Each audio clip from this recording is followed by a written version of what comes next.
55-50 so'mdagi chuchvaraxonaga borib ko'ramiz. Okey, yuring, hozir greftaman.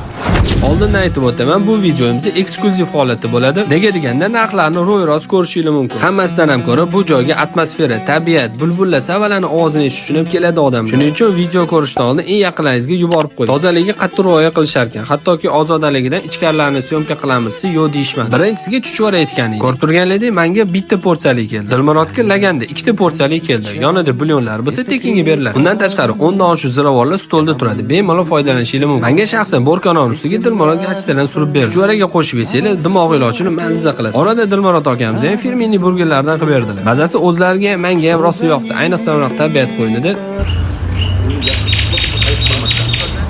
Chuchvarada 55 yillik maza saqlanib qolgan. Ishonmasanglar, yosh kattalar bilan kelsanglar, isbot bilan aytishadi. Chuchvarani bir porsiyasi 50 ming so'm, ya'ni 150 gram bo'ladi. Manti bo'lsa 20 ming so'mdan donasini hisoblashar. To'g'risini aytaman, mantini oxirisini berishdi. Juda ham shirin tuyuldi menga. Ayniqsa o'zligi tayyorlashgan firminni smetanlar bilan boshqacha ketdi. Biz bo'lsa smetanlarni sirpantirib olib, greyf qilgan Dilmurod haqiga duo qilib ketdik. Greyf qiladigan yaqinlik yuborib qo'ydik. Narxlar qimmatmi yoki arzon? Lokatsiya Telegram kanalida bor.